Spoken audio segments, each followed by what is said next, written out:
Morning. It's Friday morning, about quarter to nine a.m. California time. This is unplanned. This was not scheduled. I just before I started my day, I wanted to touch base, see if anybody was around, and if not, that's okay. You always check this out later. Um, there were some.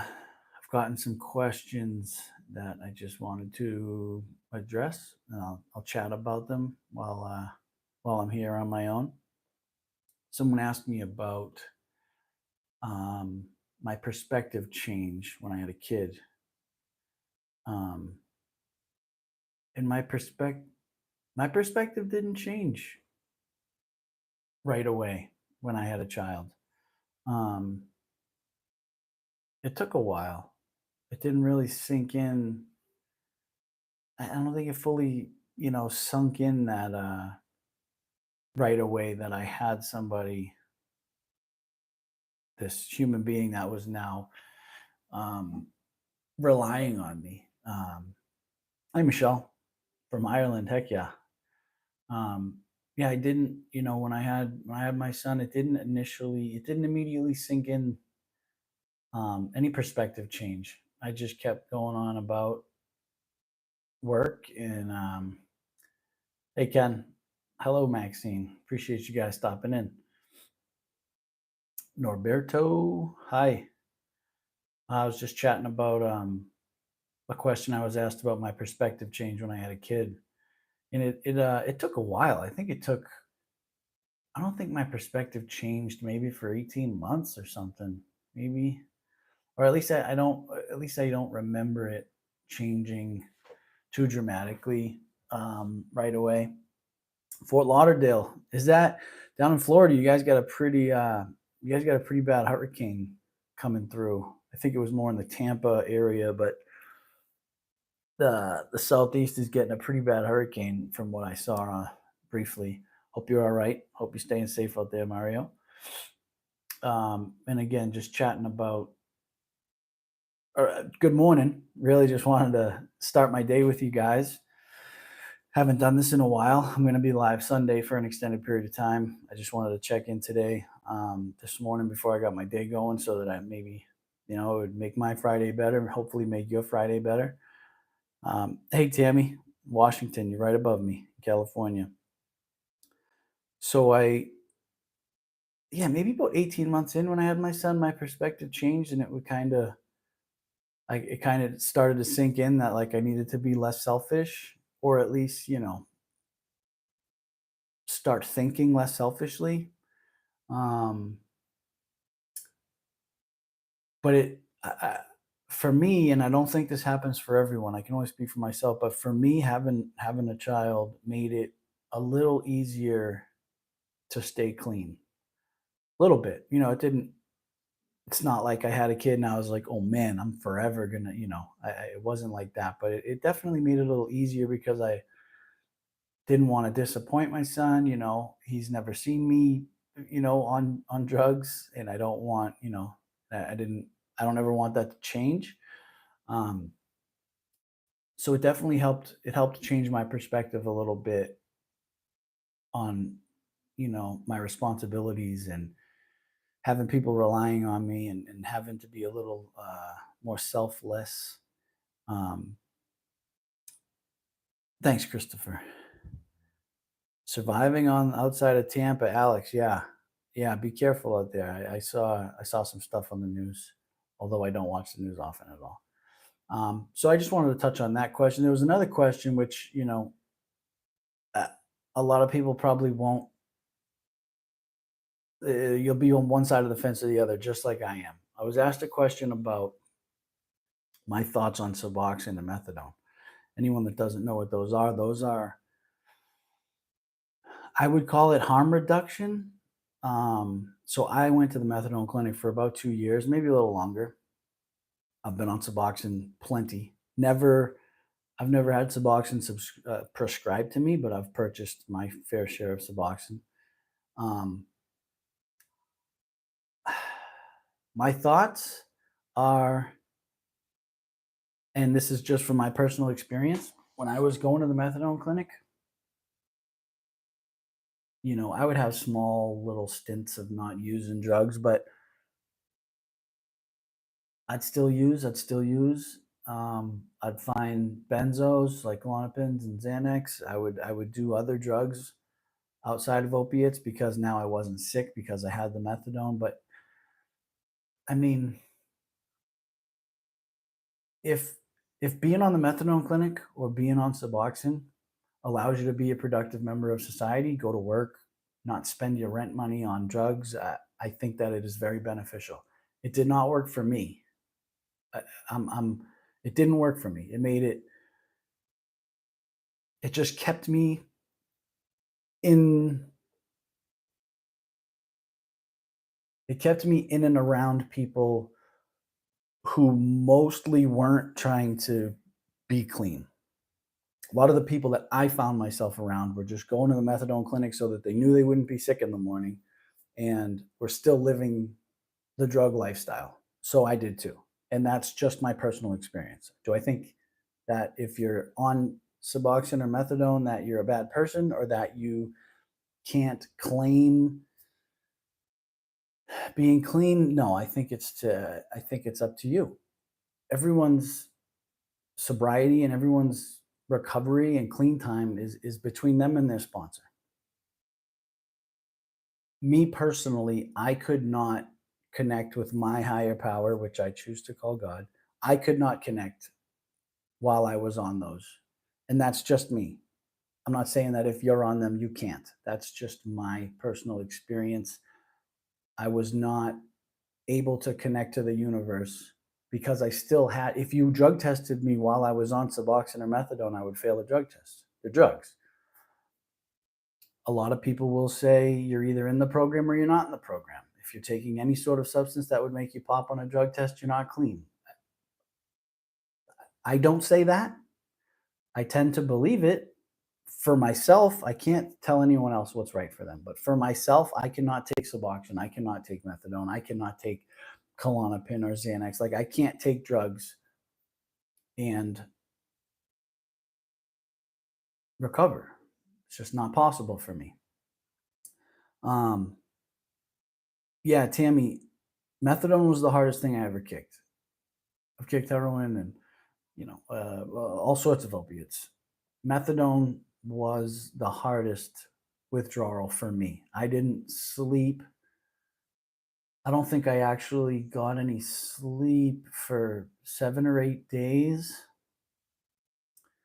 I'd just lay there and then I'd hear the birds chirping and I'd get mad that the birds were chirping and then I'm mad and now I can't fall asleep. And I didn't eat for a long time. It was really coming off of methadone was much harder for me than coming off heroin.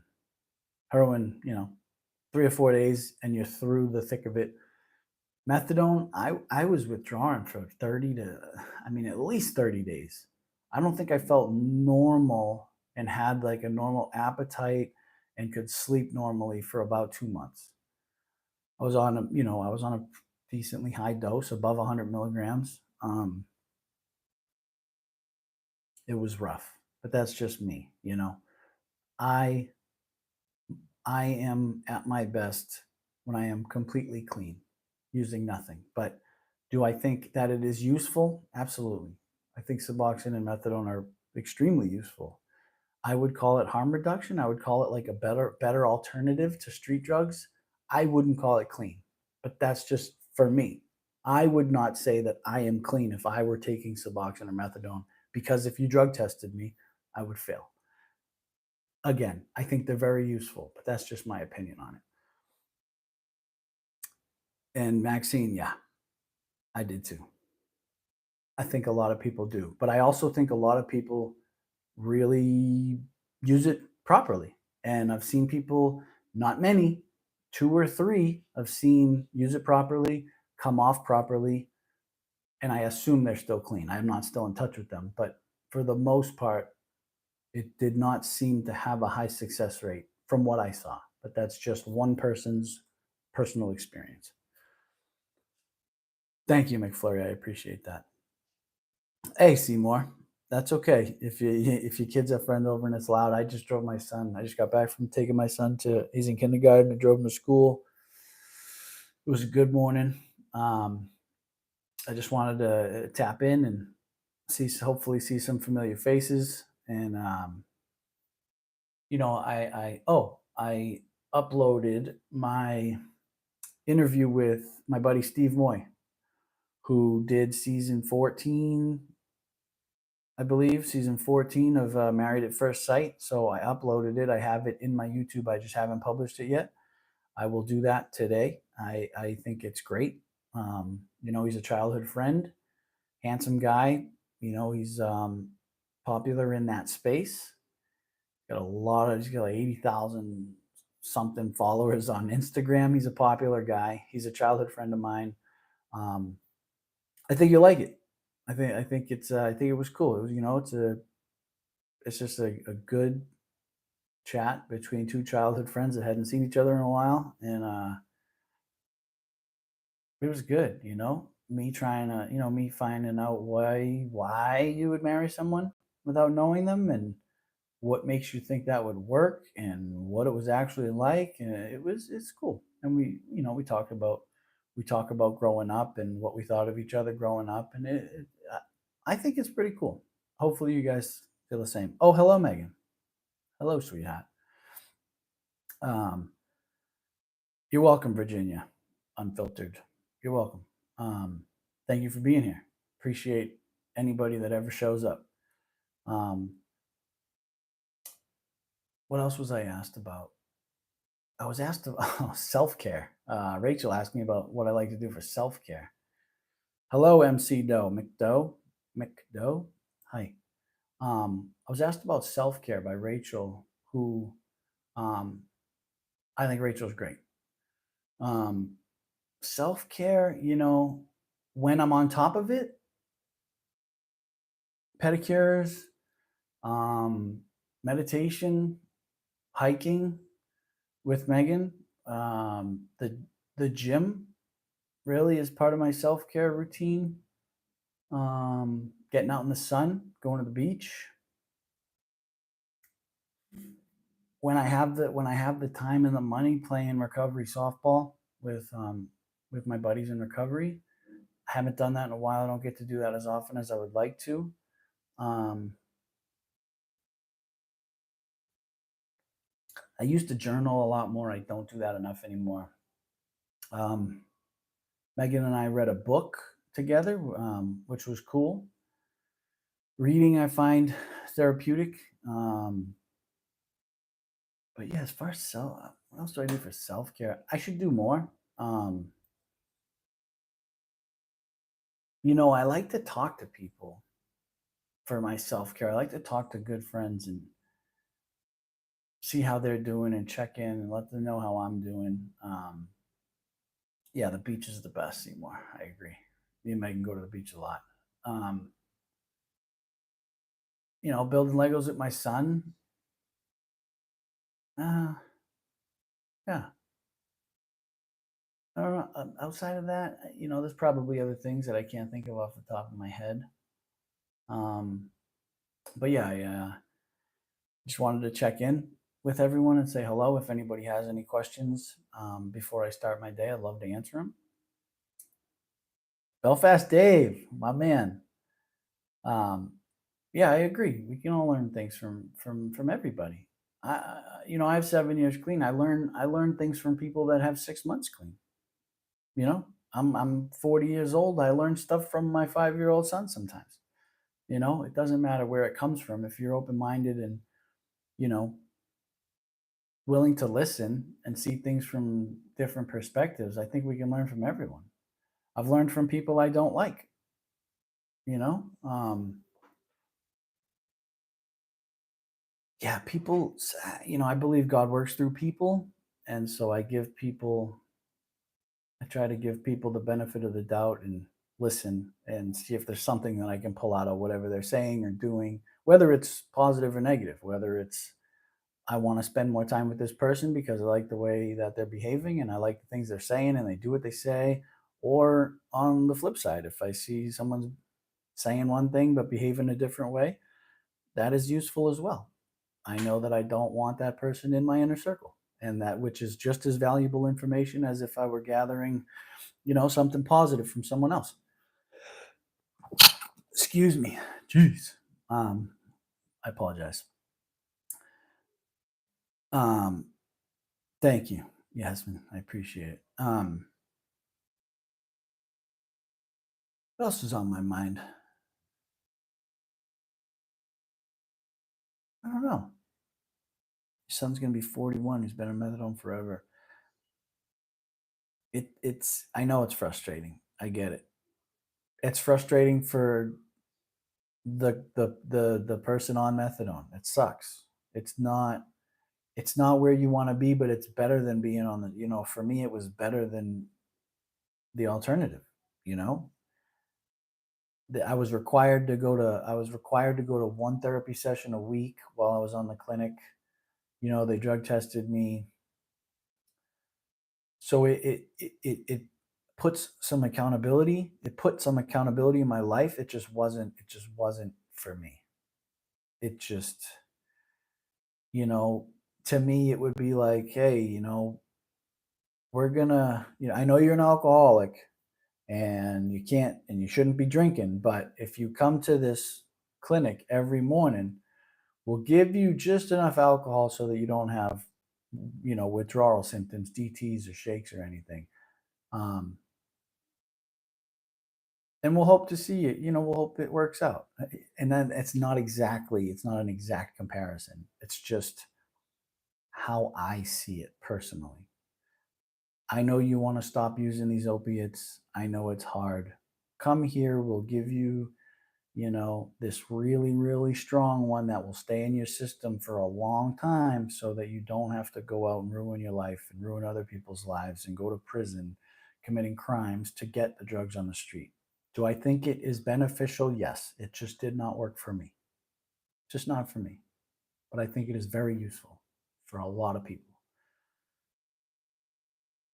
You wonder for a while how Megan and I describe our relation, how we look forward. I mean, Megan was in here, but I'll get Megan on here again. How we describe our relationship. Healthy, uh, amazing, tough sometimes, it's work. Any relationship is work. I'm not the easiest person to probably be in a relationship with, don't really plan things very well. I'm more of a spontaneous, one day at a time, things will work out one way or another kind of guy, and she's the opposite. So I know that frustrates her a little bit. Um, but yeah, I mean, I'll get her back on. Maybe her and I can record something this weekend. So I'm bringing my son back there tomorrow after his t-ball game, and then we'll spend the night at Megan's. Me and my son and I will spend the night at Megan's, and we'll come back Sunday to bring my son back here. And then I'll be over. I'll be in Venice all week next week, so maybe we can record something next week. Um, I hope so too, Mr. B. Truly do. Um, but if anyone has anything on your mind as far as questions or topics, speak now or forever hold your peace. I'm going to, of course, Alex, I appreciate. Would my mom do an interview? Jeez, I don't know. My mom doesn't even like getting in pictures, but maybe, I think it would be cool to get my mom on and ask her what I was like as a child and what it was like raising me and stuff. I think it would be great. She doesn't really like, she's not on social media. She doesn't really like to get in pictures. She's a pretty private person. I'll try. I'll bring it up, but I don't know. I don't know. Um, I appreciate everybody that's here that checked in with me. Yeah, Boston, Mass. She is very patient. Yeah, to be with someone like me, I think you have to be. And she's very understanding, very compassionate. Um, she's a very caring, loving woman, and I'm very, very lucky, extremely lucky. I definitely caught her on on a day where her expectations were low on our first date. So I lucked out on that one. But and she might say the same. You know what I mean? But yeah, I'll get her back on and we'll talk. Yeah, we'll talk about all sorts of stuff. That the one time I had her on, we were in Big Sur. I just wanted to. It was just a really cool situation. I wanted to get her on. I had been wanting to get her on, and I finally convinced her to do it. I don't think she is. I don't think she is as quick to get in front of in front of this camera as I might be. Good morning, Tom Steele, Seattle. Heck yeah, one of my best friends that I've ever had, Riley Kane. He was from Seattle. We lost him 2 years ago, but he's one of the best guys I've ever met in my life. One of the best friends I've ever had. Um, I think Seattle. I've always wanted to go to Seattle. I've heard that the homeless population is pretty bad there, but it is here too in LA. I would love to visit Seattle. If I do go visit Seattle, Tom, I'll let you know. Grab a cup of coffee, bud. I would love that. That's another thing that I'm going to try to do. I want to. I don't know how it would work out because I don't know how many people are actually in California that watch that are subscribed to my channel. But I really want to see if um, somehow I could do something where if you are local, you could meet me out for coffee and we could sit and chat, a group of us. I don't know how that would work out. I think it would be super cool. Take some pictures together, put, names to faces, usernames to faces. Obviously, you guys know what I look like. I have no idea what any of you look like, except for a couple, Rachel and Solo Sinner. A couple people I do. But I think it would be really cool to actually connect on a human level, physically, not just virtually. I think it would be amazing. Um, Brian, LA like LA or LA like Louisiana? You in LA or you in Louisiana? Either way, I appreciate you. But I was just talking about meeting people in real life. And if you're in LA, I know there's a couple people, I can only think of three or four that I've seen leave comments that are in the LA area. But I think it would be really interesting to meet some people. And I think it would make this a little more real. And, but if anyone has any questions, now's the time. San Gabriel Valley. Okay. Yeah. LA. Gotcha. So you would be a perfect candidate. Um, if I did something in the LA area where, whether it's a live thing where I'm live on this at like a public place and people could come meet me if they wanted to, if you're local, or if it's a planned thing, like some Sunday morning at 10 a.m., if you want coffee, meet me at this Starbucks. I'll be wearing this, sitting at this table. You know what I mean? I just, and that might be lofty, aspirations. I just thought it would be cool. Um, really cool for me. I don't know if you guys think it would be cool, but I think it would be really cool to meet people who subscribe to this and who check this out because I like meeting people. I like making new friends. I like spreading love. Um, but yeah, if nobody has any questions for me right now, I am going to start my day. I've been having my coffee. I wanted to check in because I appreciate and I love everybody here. Um, I hope everyone has a wonderful Friday. I will be live Sunday for much longer than this. What do I watch on YouTube? I watch a lot. I'm back. I watch a lot of video podcasts on YouTube. I don't know if everyone saw that, but my phone just blacked out for a second. I watch a lot of podcasts like Lex Friedman's podcast, Andrew Huberman's podcast. I watch a lot of Soft White Underbelly, like all of it. Um, there's a guy that was on Soft White Underbelly named Orion. I'll check out his little short 8-minute videos a lot. It's called Psych Hacks. I don't subscribe to many things on YouTube outside of Soft White Underbelly, Orion's thing, Lex Friedman, Andrew Huberman. I'll check out Joe Rogan's stuff. I'll watch Two Bears, One Cave if I want to see something funny, which is Bert Kreischer and, Tom. They're comedians. I'll watch, but typically it's informational podcasts. The Sean Ryan show. He's an old Navy SEAL. He has some interesting people on his show. I mean, these shows are huge. They have millions of people. It's not. I don't know any small ones like mine. I don't even really know how to find them. Um, I don't watch any that are like my size, like real tiny and new. I watch the bigger ones. If anyone has any suggestions for smaller ones like this, where I could get some ideas or maybe contact the people and we could do something together, I think that would be super cool. I still want to reach out. I'm going to reach out to Mark, who runs Software Underbelly, see if maybe I can get Seth's contact information. I would love to sit him down and chat with him. I think it would be amazing. What do I do for a living, Brian? Right now, I'm in debt relief, working from home, but I'm looking for a different path. So Um, I'm open to new work. I wanna change what I'm doing. I'm not making enough money to live my life, even really pay my bills. Um, so as far as work goes, I'm open, looking for new work.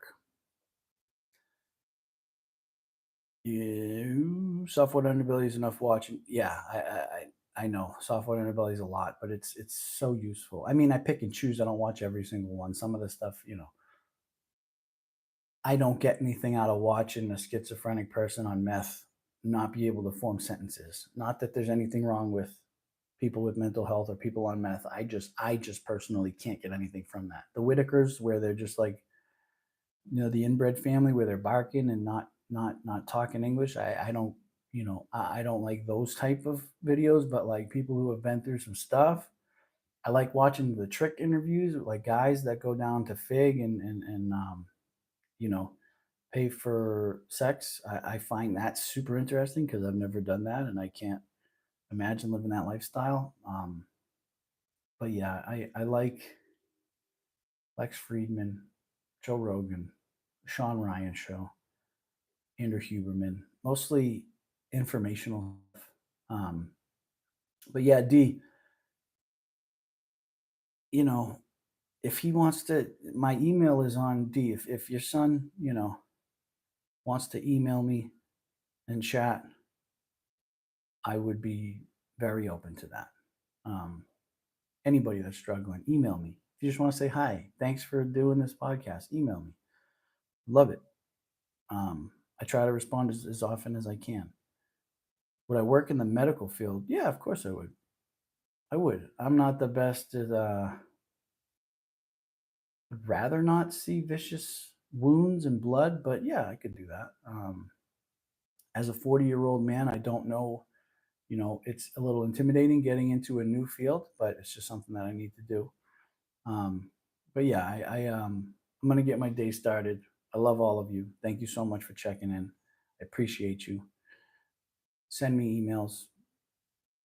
I just, thank you for the support. Watching these is enough support. You don't have to go above and beyond like some people do. I appreciate everyone that does, that hits the PayPal especially because it's instant. I am eternally grateful to anyone that supports this.